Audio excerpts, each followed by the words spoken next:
Well, I heard it read this morning that talk would bring about nothing and it is useless.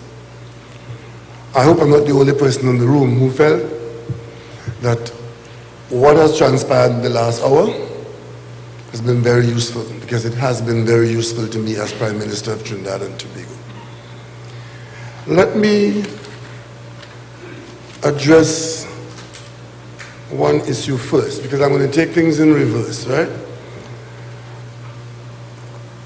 I know that there is a problem, and the problem is very serious and far more serious for those persons who are directly affected.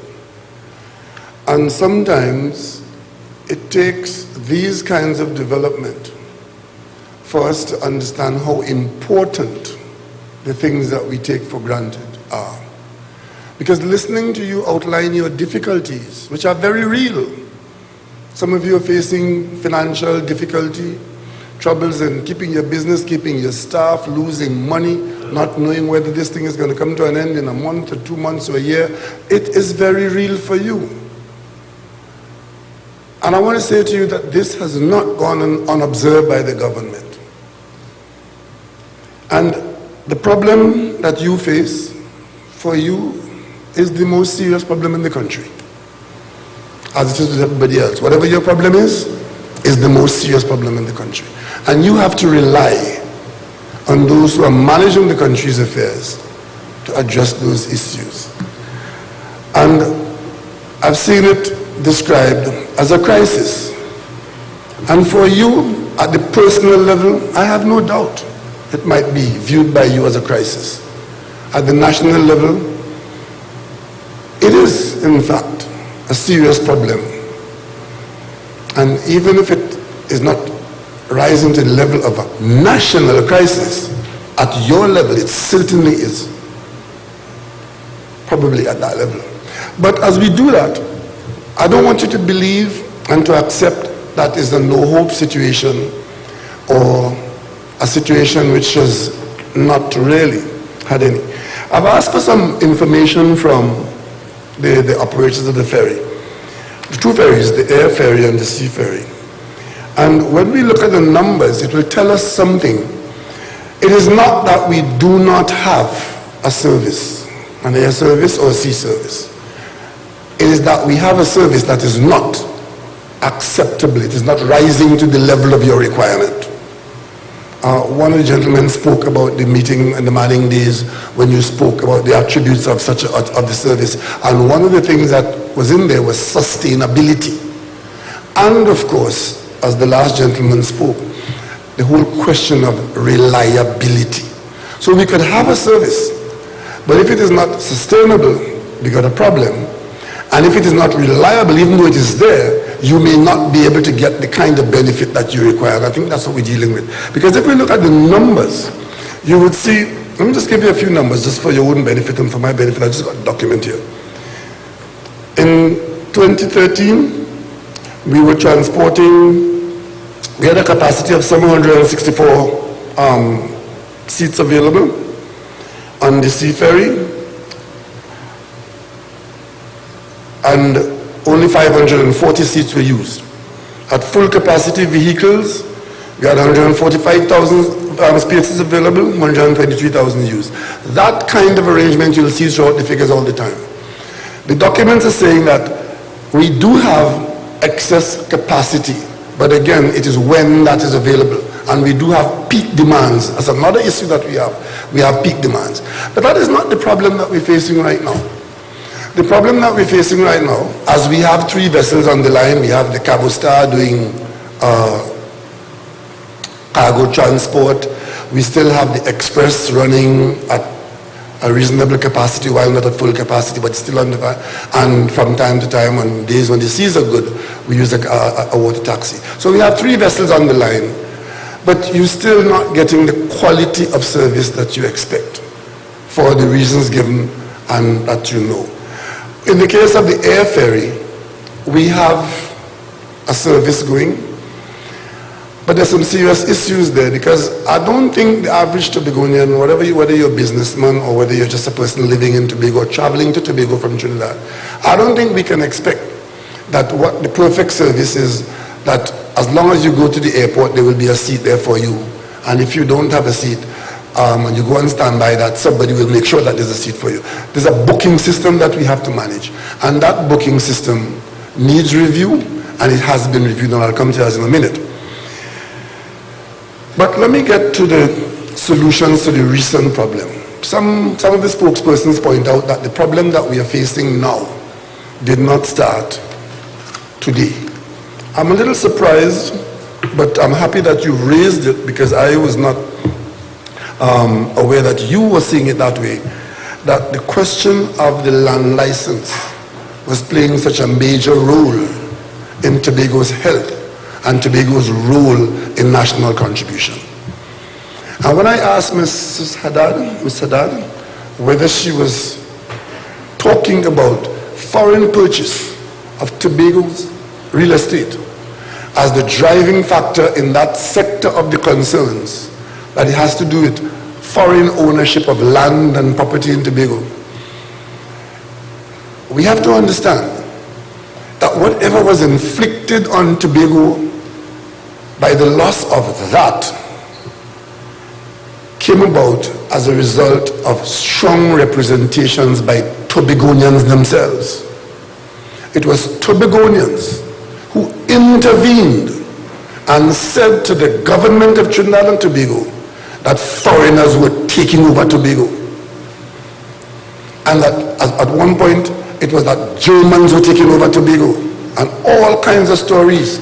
I come to Tobago frequently, and I could not see where this was coming from. What I was seeing was a buoyant Tobago, a climbing real estate market, and the majority of Tobago spokespersons at that time who were complaining, the complaint wasn't a loss of business by the business community, it was a loss of Tobago by Tobagonians, because Tobago land was falling into the hands of outsiders. In fact, as a politician, I've had to say on many occasions here in Tobago that Tobagonians cannot prevent even Trinidadians from buying land in Tobago, because Trinidadians are part of Trinidad and Tobago and they are free to buy land anywhere in Tobago. But Tobagonians were complaining.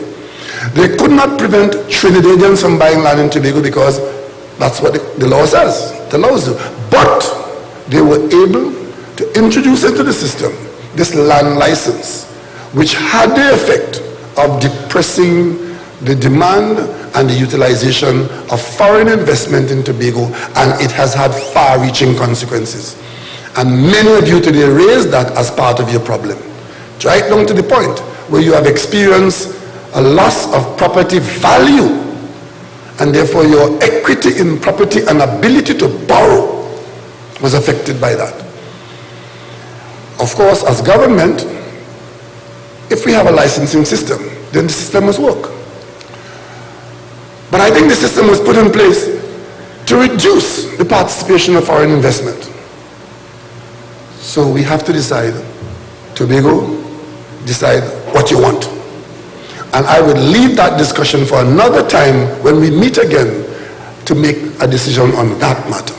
You can't have it both ways, because if foreign investment is a driver of the economy in Tobago, is a driver of your asset base, and if its absence or its reduction, or worse, its inefficient application is affecting you in this way, then we have to deal with that. But let's get back to the ferry service.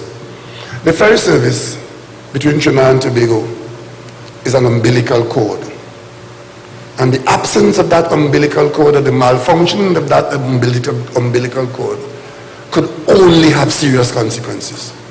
There can be no other consequence.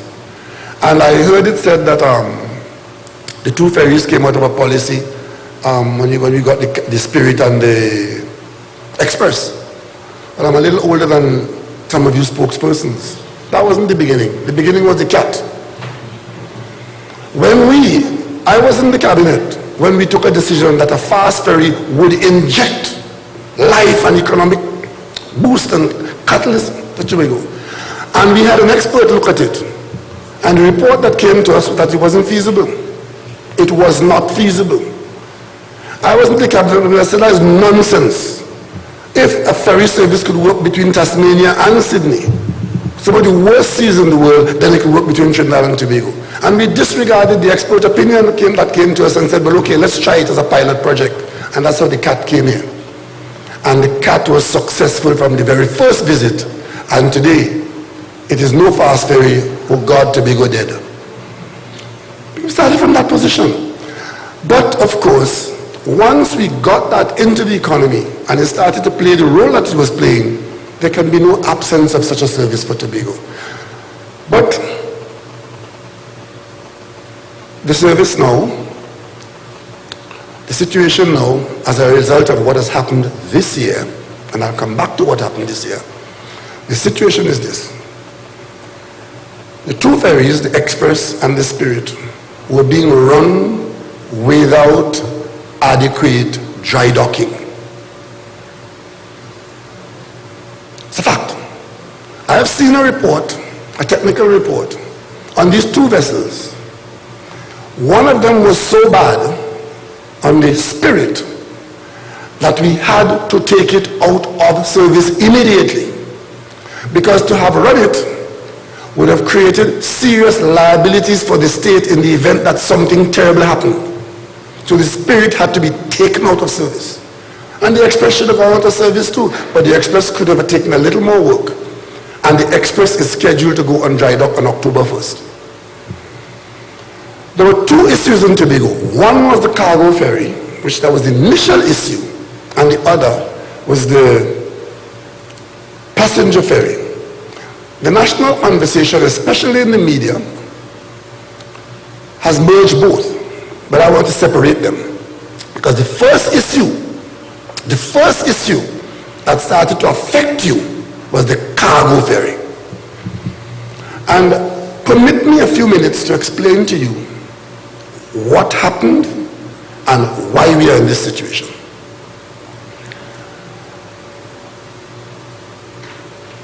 We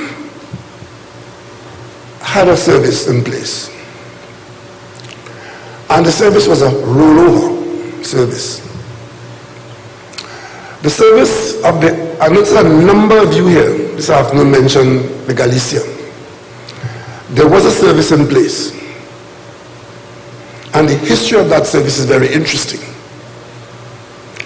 The Galicia came here on a 7-month contract.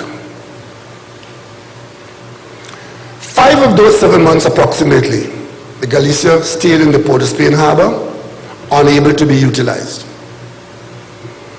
When the 7-month period is about to end, one of the restrictions was that the Galicia couldn't be moored properly in Port of Spain harbor.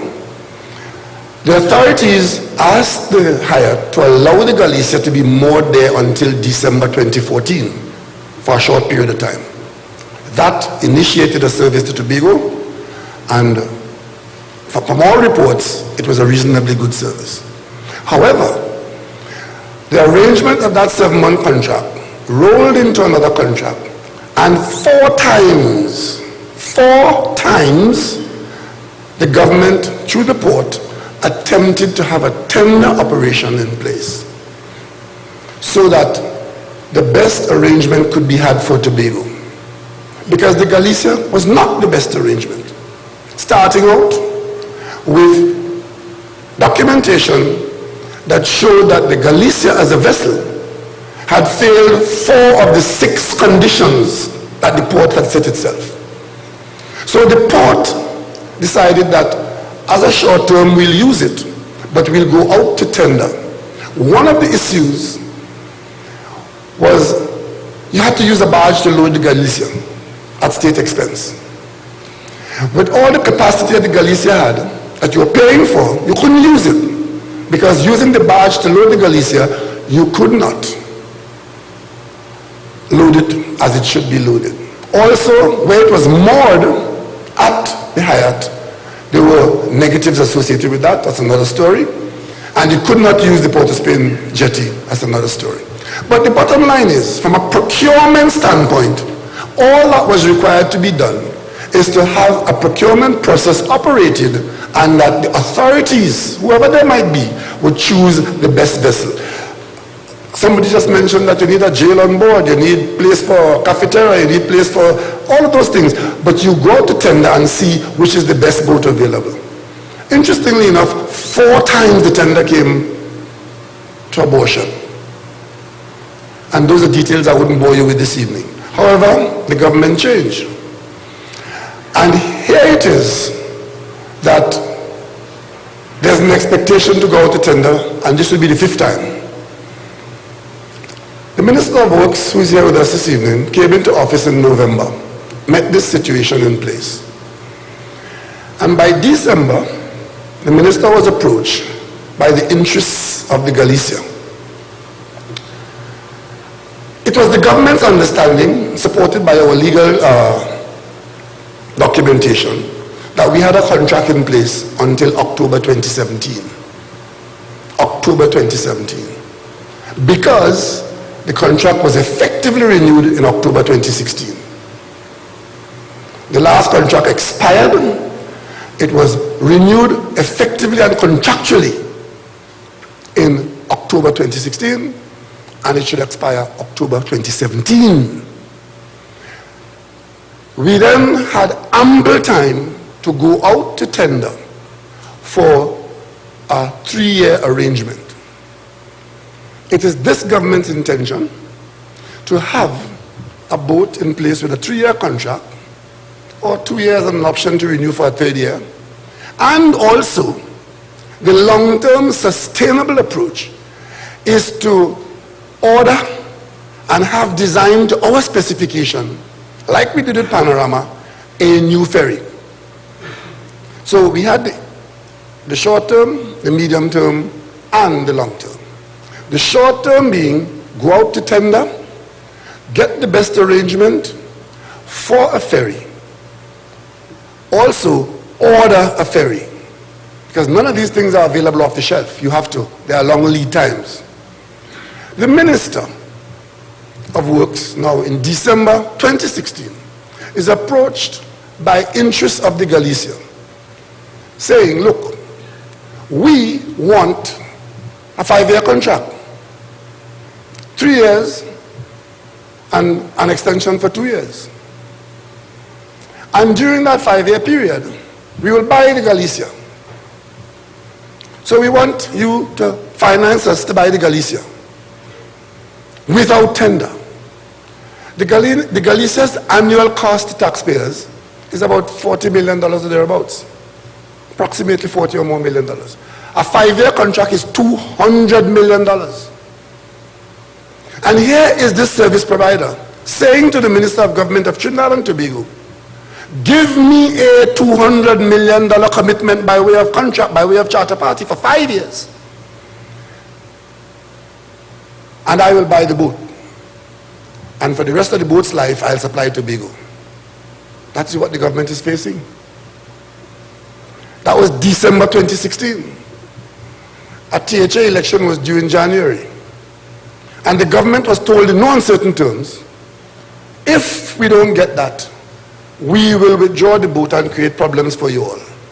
So the problems that you all are seeing now, we should have had since January. Of course, no minister of government in any country could accept that ultimatum from any service provider. And no minister in any government that I am Prime Minister could accept those terms from any service provider. No service provider could so blackmail the government of Trinidad and Tobago ostensibly on behalf of the people of Trinidad and Tobago or of the people of Tobago. That's what the government is facing. Well, we did not take a decision to go to tender in December. So the action was not triggered in January to play a part in the THA election in January. The documentation came to the cabinet by March, and a decision was taken by that government in March to go out to tender. This is tender number 5. Because the 7-month contract that saw the Galicia come to this country had rolled over on occasions without tender, and 4 tenders were aborted. This government insisted that we'll go to tender, and the Galicia interests could apply like anybody else. And I may tell you, when the contract was awarded to the Galicia, to a company called Intercontinental Limited, it turned out that they were not even a bidder. They were not a bidder at the time when that tender was dealt with. But not being a bidder, they end up with a contract. Does that disturb anybody in this room? That a company that was not invited to bid ended up with the bid, winning the bid, providing the service, the 7-month contract roll over and over, 4 tenders aborted, and the 5th one now is under threat, under a different government, saying, if you don't give me my terms, I will make trouble for you. When the cabinet gave the instruction to go out to tender in April under a new board, because a new board is appointed in April, the next thing we knew, the same people who laid the threats to us in December for the 5-year contract then said to us that the Galicia would leave on Good Friday. Remember that story? Attempting to blackmail the government, because we wouldn't want you to be suffering over Easter, because that's when you have a big input from Trinidad. And Good Friday, the Galicia would leave. Of course, there was a story about the Galicia leaving with the truckers business on board and all that. Remember that story? As far as the government was concerned, we had a contractual arrangement with that company until October 2017. All the water that has flowed under the bridge since, we have since sought legal advice. We have 1 legal advice so far. We want 2. And the advice that we have is that the state had a contract with this company. We were contractually engaged, and the Attorney General, once that is the advice that we get, we intend to sue the interests of the Galicia for that breach of contract. Start with that. So they left, leaving the government with a situation, a choice. Either we accept the blackmail of the supplier, or we deal with an interim, unanticipated situation. We said to you in Tobago, we will provide you with what is available, but we will give you whatever is available. What was available at the time, at the moment, was a barge and the transporter. Well, you made a lot of fuss about it. You didn't want a barge. We were not giving you a barge as the solution to your transport problem. We were giving it to you as the solution to the fact that the existing supplier broke the contract and left. They picked up their boat and left, and they broke their contract, and they will talk in the court about that. But in supplying you with what was available, the best that was available at that moment was the barge and the transporter. And we said to you, in a 3-month period, we will try and find you something better. We will go out to the world market and try and find you a vessel, a cargo vessel, to replace the cargo service that the Galicia was producing. And I came into Tobago and I met some of you. And I said to you, I know that there will be hardships for the 3-month period, but the government will do everything possible. The government will do everything possible to make it as short as possible to get a replacement vessel. Eventually, a vessel came to the service just over 3 months after. And there is now a cargo vessel in place with capacity well beyond the needs of Tobago. Granted, you do have, I understand you have some rats, some mice, and some mites on board. Now, I'm sure that the management of the port and the vessel owners can treat with that, because those are management issues, fumigation and good service on board and so. But the vessel is capacity to bring you the service is there, and the time scheduling that you mentioned, I'm sure those are the things that the port's management can deal with to give you the best arrangement, where what time the boat leaves, what time the boat arrives, and so on. Those are things that the management can adjust so that at the end of the day, you get the best service from the infrastructure that's in place. But lo and behold, suppose I tell you that the Cabo Star was available since May. How you say? The Cabo Star was available since May. You didn't get it in June. You didn't get it in July. Got it long after. Because the arrangements in place at the port ensured that you didn't get it in May. And after it came to this country, every Tom, Dick and Harry on the government back and on the minister back, because the press found out that something was wrong and started carrying the story night and day that something is wrong and the government was paying attention. Because, you know, we went out to tender. And Ms. Haddad, I wrote what she said a while ago. She said that you here in Tobago, where was it? I wrote it down here. Oh, yes. You said there were ferries available. People were bringing information to us. Right?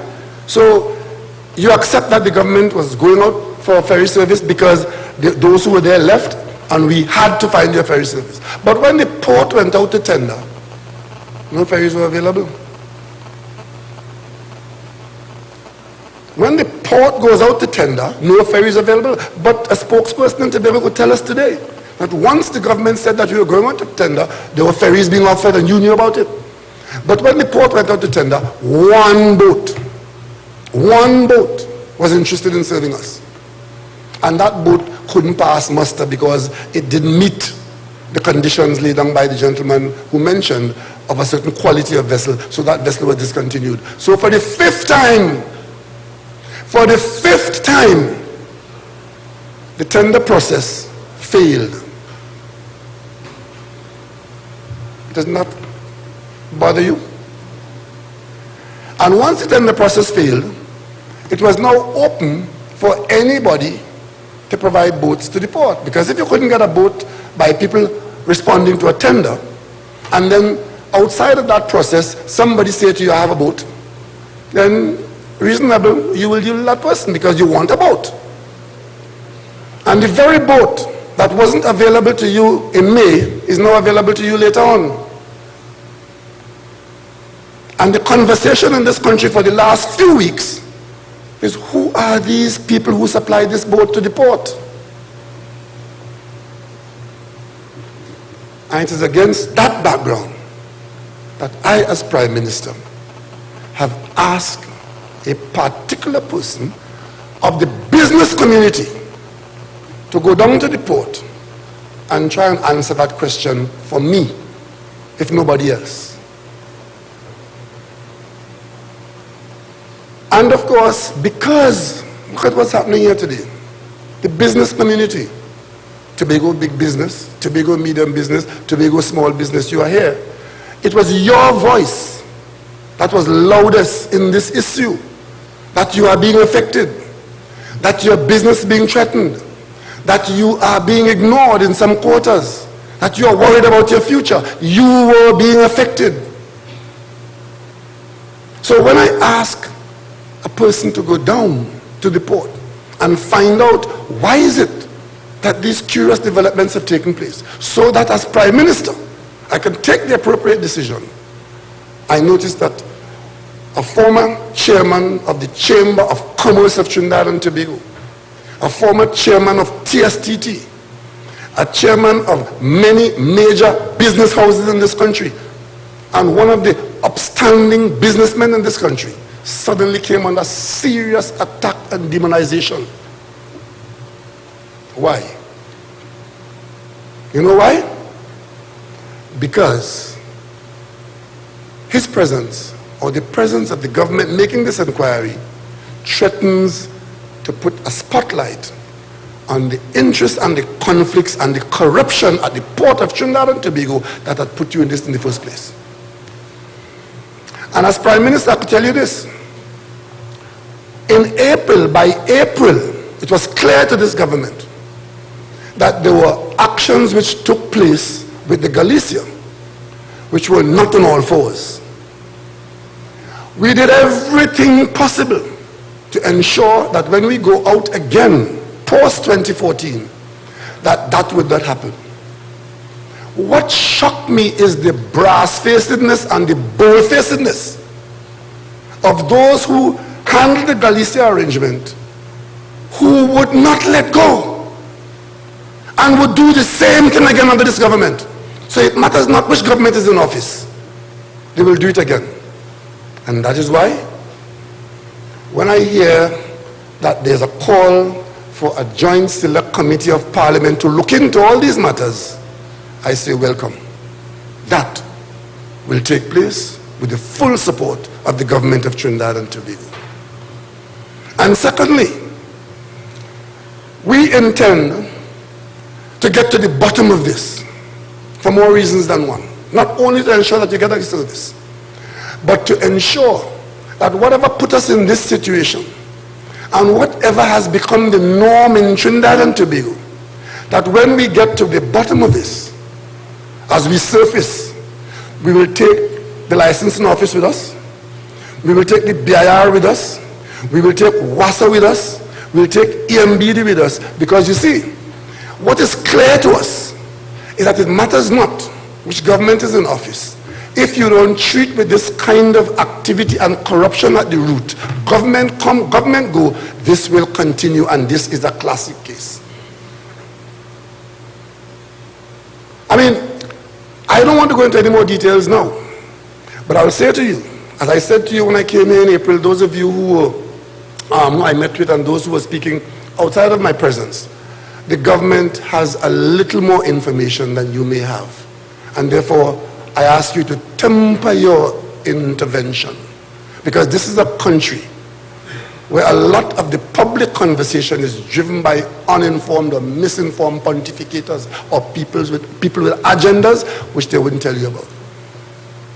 I mean, you would have heard the head of the union demanding that this problem could be solved simply solve it by signing the Charter Party. Which Charter Party? Which one? The Galicia Charter Party. Without telling you what his personal interest is in the matter.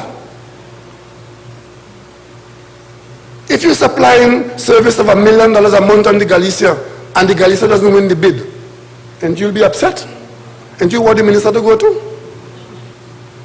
If you have an interest in providing labor on the port, on the boat, and services for your own benefit, and it's going out to tender, but at least respect the rest of us.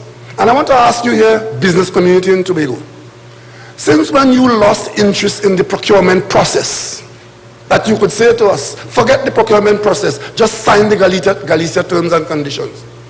We are struggling now to put in place the procurement legislation.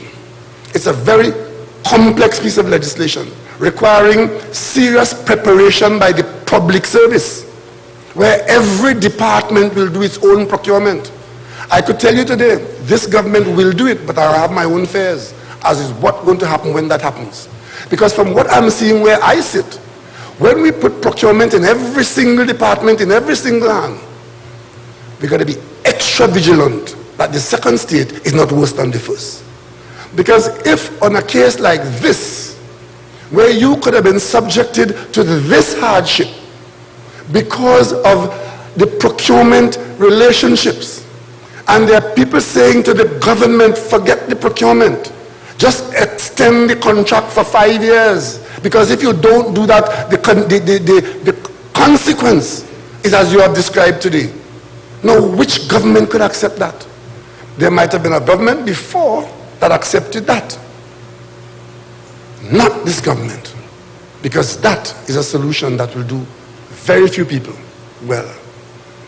When a supplier could write to a minister, you have a contract that expires in October, and you actually write to the minister and say, you want 3 years plus a 2-year extension because you want to buy the boat.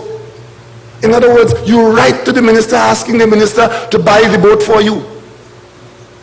Without tender, a contract over $200 million, it is because they believe that this kind of corrupt practice in the country has now become such the norm that you could put that in writing to a minister of government. And then you have the gall after that to turn around and call for the minister's resignation.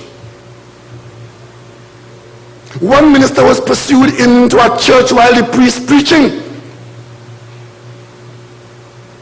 pursuing this Galicia matter. Another minister was pursued by way of his closest friend to arrange a dinner so that the matter could be pursued, not in a government that I lead. And today I am proud that no minister in this government that I lead have fallen prey to that kind of blandishment and those kinds of offerings. I am proud of that today. And Tobago, you have felt the pain for that. But sometimes the runner stumbles, and sometimes there's pain before the ill is dealt with. Unfortunately, it is the people of Tobago, you here in Tobago, who have paid this price. But I give you every assurance that you wouldn't have paid it for nothing. This government will ensure, the cabinet has already taken a decision, that we are placing an order for a brand new ferry designed on our terms. That order is going to go out very soon. We are now doing the terms of reference for it to determine what it's going to be before we place the order. So we are going to buy a new boat. We have been blindsided by our attempt to bring you the short term, the 1 year passenger ferry, because the Cabo Star was dealing with the cargo ferry side. Soon after that issue arose, and we had to take out the spirit, the issue of the passenger ferry came up. And by taking out the spirit and having to put the express into dry dock in October, we had to have a passenger ferry replacement. And that's where the Ocean Flower came in. And interestingly enough, the Cabo Star and the Ocean Ferry are coming from the same source.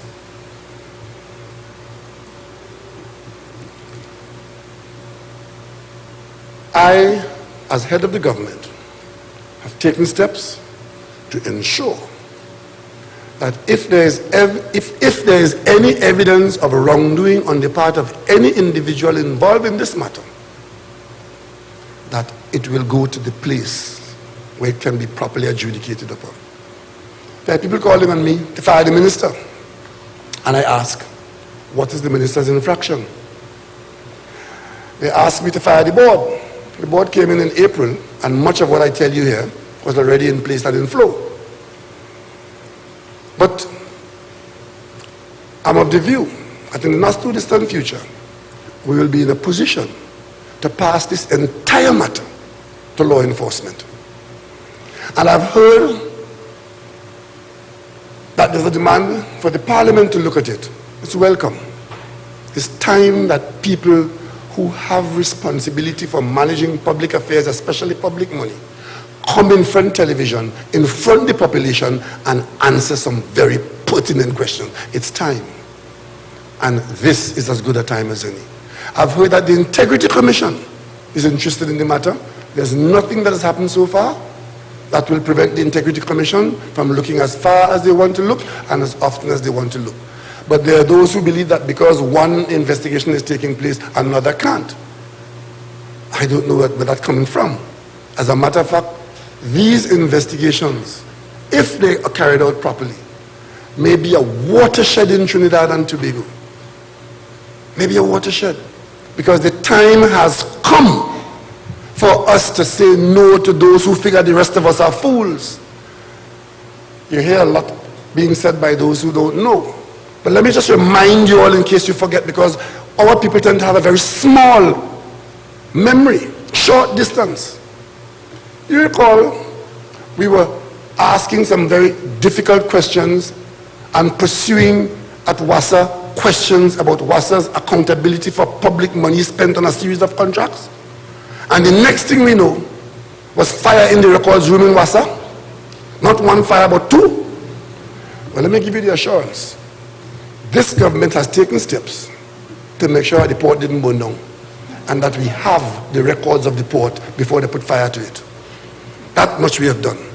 And those of you who don't know the details, all I ask of you is patience.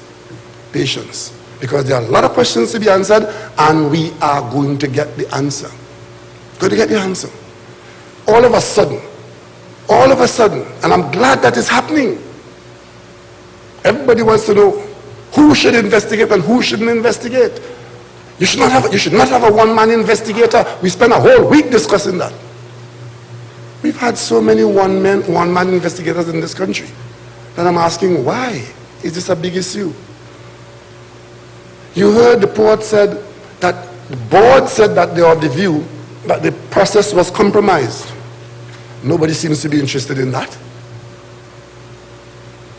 You've seen this government going to court with the name of a minister on a warrant, asking them to account for $400 million spent in August 2015. Name of people, name of company, place, and so on in the courthouse. That does not make the news in Trinidad and Tobago. That doesn't make the news.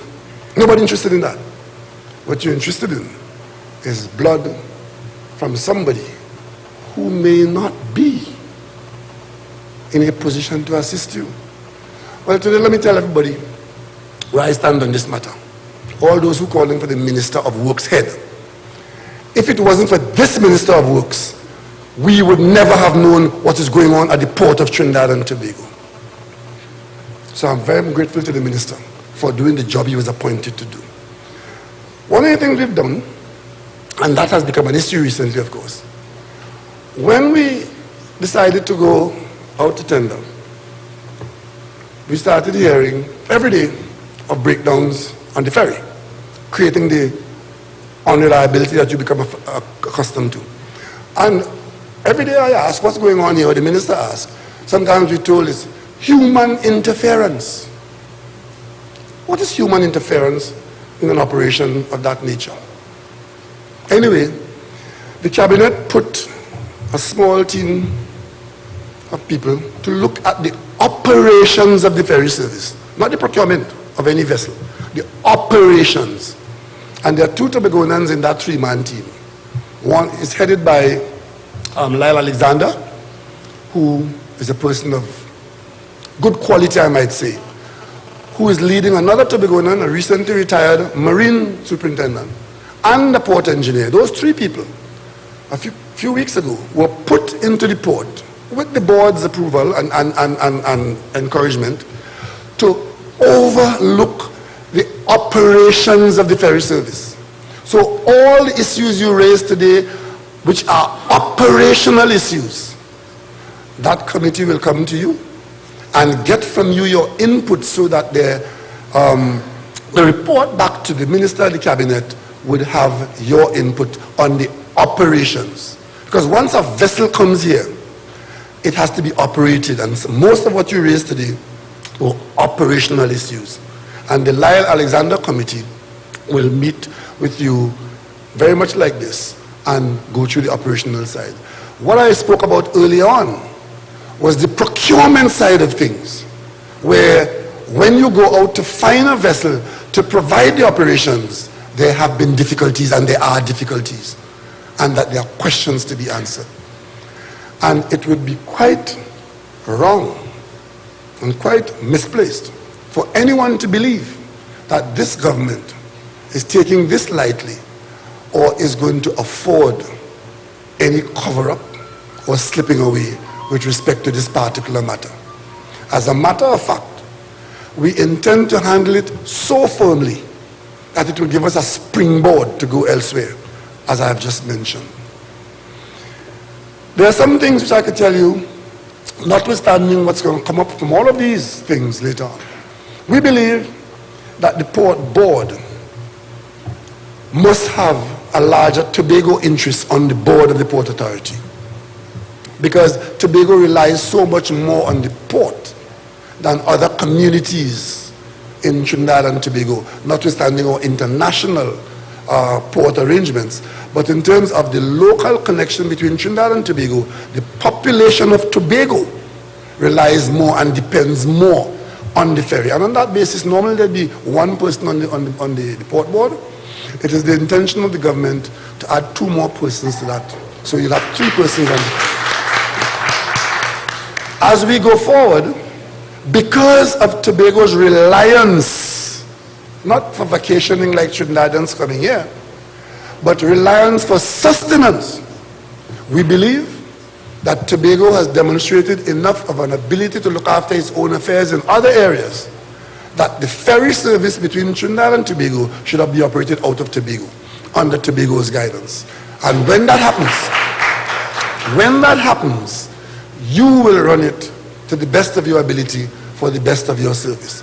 These are two changes I think if we make will bring about some significant improvement and either, if not amelioration, eradication of the kinds of things you've raised here today where somebody else is looking after your welfare. You should be looking after your welfare in these areas. And of course, when we add that to the phasing in of a medium-term arrangement and a long-term arrangement, we have every confidence that Tobago's economy, in the hands of Tobagonians as part of the national effort, would progress to a better place. I am very familiar with the Caribbean. Before I came into politics, I worked in every single Caribbean island. And usually I worked out of the office of the Prime Minister of that island. There are many Caribbean islands that have smaller potential than Tobago. But in the area of tourism, they have been able to do far more. Tobago has been very late in coming to the tourism table. But now that we are forced to expand our economy, this government is making an intervention unlike any made previously by any government. And that is to bring Tobago up to the level of the potential that we've been talking about all along. And I'm here talking about the Sandals investment. Let me turn that around a bit. I'm talking about the government of Trinidad and Tobago's investment in Buku Estate. Because you see, once you mention Sandals, and you mention no man's land, nothing that you could tell people would prevent them from saying that we're going to build a hotel on no man's land. Anybody who knows no man's land will know you can't build no hotel there on no man's land. But you can build a facility on Buku Estate. Right? No man's land is a sand spit on the end of the estate that points into the lagoon. Anybody, anywhere in Tobago, including at a Sandals project, can go to no man's land because the beach is public. The land is private. But what does Sandals mean for Tobago? It doesn't mean improving bread and breakfast. It doesn't mean getting the existing rooms filled. It means attaching ourselves to the largest label, and it's a Caribbean label, interestingly enough, of higher-end, all-inclusive service, where every Caribbean territory has at least one. Some has 4, some has 3, some has 2. Tobago's time is now. And I don't want today, I think some of you who had taken part in the earlier discussions would have been exposed to the benefits of such a development to Tobago.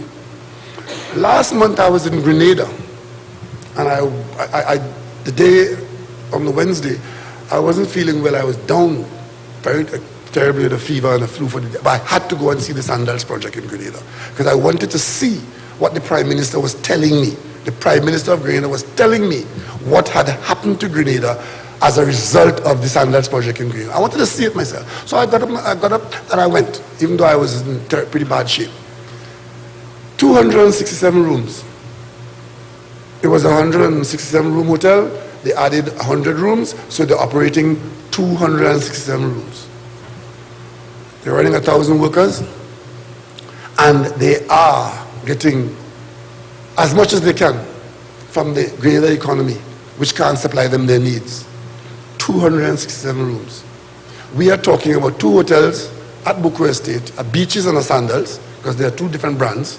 The family hotel, the Beaches, and the couples hotel, the Sandals, of 750 rooms. And it's not a Sandals hotel. It's a government of Trinidad and Tobago hotel. So we're not giving Sandals anything except a management contract to manage it under the Sandals label. And it's an investment which will only be made when the numbers show, as they have shown, that it can fund itself, but the government has to make the investment. And we've gone further than that. We've invited the local private sector to take part in it, because the principle of the government owning a hotel like the Hilton Hotel, if we can get participation from the rest of the country, it's even better. The government owns the Hyatt in Trinidad, 100%. We own the Hilton, 100%. And we own the Magdalena. But the Magdalena was a government and some private sector. The private sector pulled out. We continue the operation. We still have the Magdalena here waiting for a better day. We went to we invited Garden Life, major business house in the country. They've agreed to consider participating in that project. We invited Neil and Massey. They've agreed to consider participating, and we sent out an invitation to Ansa Makal. The 3 largest business houses in the country. We've asked them to put your money where your mouth is and stop expecting the taxpayer and the government to do everything in this country. And if they participate in that project, what it would mean is that government's outlay of debt equity would be less, and the private sector involvement would give you a stronger foundation, and Sandals would manage it, and we'll have the label of Sandals in the Caribbean, and go ask the Bahamas and go ask Barbados and all the others if they think they can get rid of them now.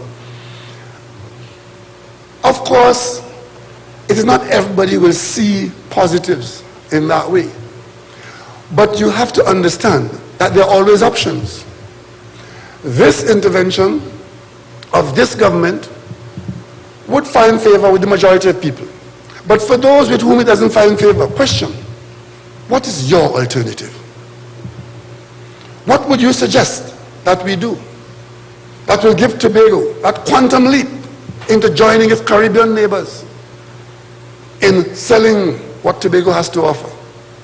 Last weekend I was in Barbados. I spent 3 hours with the Prime Minister of Barbados.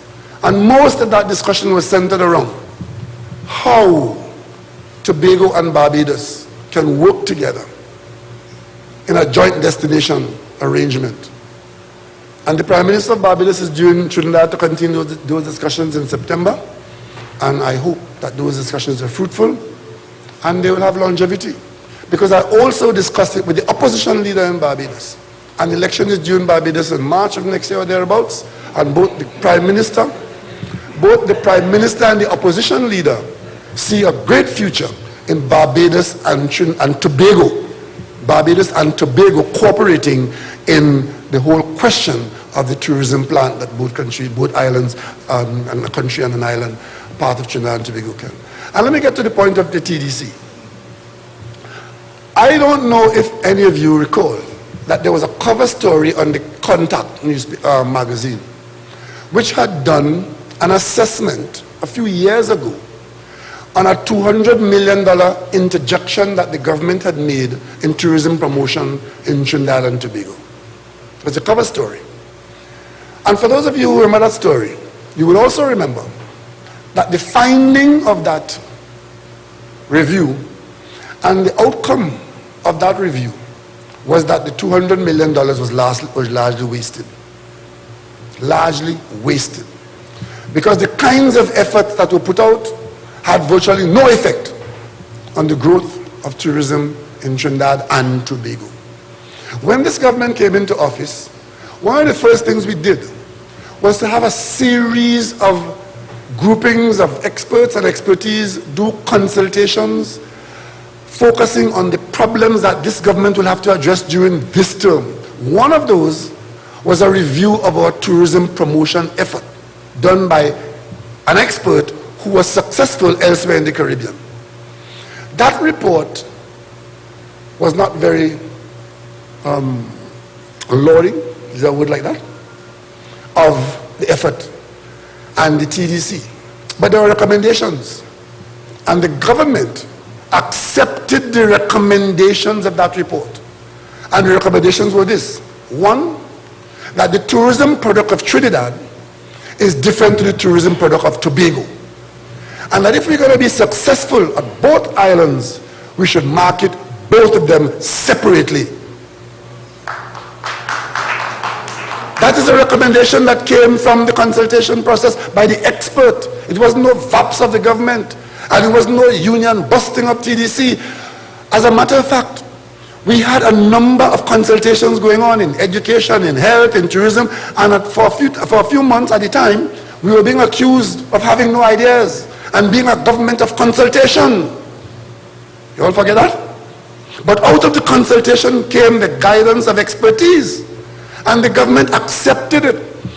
And of course, we had to close the TDC and to create the issue in Tobago, the entity in Tobago. And today, I myself was surprised by the existence of the Tobago entity, because I had not met anyone from that entity as yet. But I do know that Tobago has appointed its board. There is a tourism promotion entity in Tobago with a board in place now, and it is for you, the people of Tobago, to connect with that and decide how you are going to promote Tobago to get the best of it. And similarly in Trinidad, there's a Trinidad equivalent, and we've only just put the board in place this week. Because what Trinidad is going to promote would be like the big Trinidad Carnival, the Diwali, the Pitch Lake, so those kinds of things. And of course, the business destination and the convention and so on. You here in Tobago, you could promote a different product to a different kind of clientele. And the third entity, which would be a small one, would be a regulatory body. Because that too is part of the recommendation. If you want to attract people to come to your place, the one thing you want is when they come, they must meet the standard that they expect and that they're paying for. And when they leave, they must leave with a good experience and they become an ambassador for you. The only way you can guarantee that with any certainty, or any possible certainty, is that you have standards that people who are in the industry must meet. If you go to New York and you walk in looking for a restaurant, you look outside the door as you pass on the pavement, and there's a plaque outside the door telling you how many stars the restaurant has. And if you see 2 stars, you just keep on walking, depending on your pocket, of course. But of course, there's a regulatory body. And if you see 4 stars and you go inside, there's a very good chance that you're guaranteed a certain level of service. So there'll be a regulatory body. Because you don't want, you invest your money. You are doing all of this to try and get something done, and somebody promotes Tobago in a way that you will get pulled down in the process. Bed and breakfast, it must be bed and breakfast of a certain standard. A 3-star hotel, a 4-star hotel, these things must mean something when you market them. And if you spend $100 million because it's only $100 million you have, then you must get $100 million worth of promotion. Because we don't have infinite amount of money to spend. And of course, in doing these 2 things, in Tobago and in Trinidad, we own an airline. We own Caribbean Airline. And we could do more with that airline. But its capacity is not infinite. The number of seats between Trinidad and Tobago is not infinite. Number of destinations not infinite. But enough, if properly focused and guided by you, that we will get a better purpose. And therefore, you will see some significant adjustments. The board of Caribbean Airline is doing a pretty good job right now. There's always room for improvement. And we'll want to see a bit more Tobago involvement on that board. All right? So Tobago, I'm giving you a larger say in the economic development of Tobago. And when you get that, you don't give it up for You take it with both hands. Stand tall in Tobago and grow and let Tobago be as big as any other Caribbean island in tourism, and that would be your contribution to diversification in Trinidad and Tobago. And one final point before I sit down. Somebody here mentioned, I think it was Mr. Bacchus, what is happening in Tobago with respect to your work ethic and your productivity. You better get that dealt with and get dealt with fast. Fast. He spoke about, who spoke about being awakened by the waka at 3 o'clock in the morning? Yes, Mr. Mead. So it's Mr. Mead who spoke about that. The waka at 3 o'clock in the morning, work for half an hour and gone. I give my own experience from this morning. My experience this morning. I'm going in the bush at 6 o'clock. 6:15 to be exact. And they were leaving. They were leaving. The workers were leaving. Driving off the car to leave the workplace on the government payroll. Of course, who paid them? The taxpayer paid them to leave at 6:15. I don't know what time they got. They might have been 3 o'clock. I don't know. But they were leaving at 6:15. And you've created in Tobago this thing called early morning work. You had better get your act together. Because if that is a productivity, and I am saying this to the Deputy Chief Secretary, if encouragement of that kind of foolishness is what going to guarantee you remaining in office in Tobago, then you need to be put out of office in Tobago, because that will give us good work.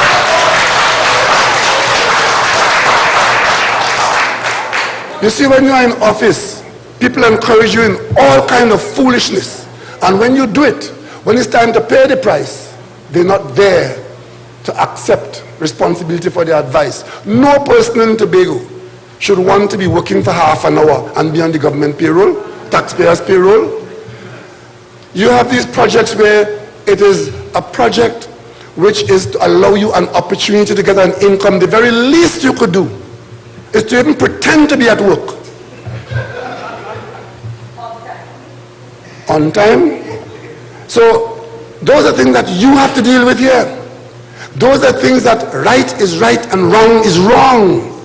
And if the majority of Tobagonians will take action against you because you are standing up for that principle, then so be it. Because I, as head of this government in Trinidad and Tobago, I will stand up for what I believe is right. On an election day, you vote for who you want to vote for. That's how I see it. But I have every confidence that the average person in Trinidad and Tobago is a decent, right-thinking citizen who wants the best for himself or herself and for the country that they live in.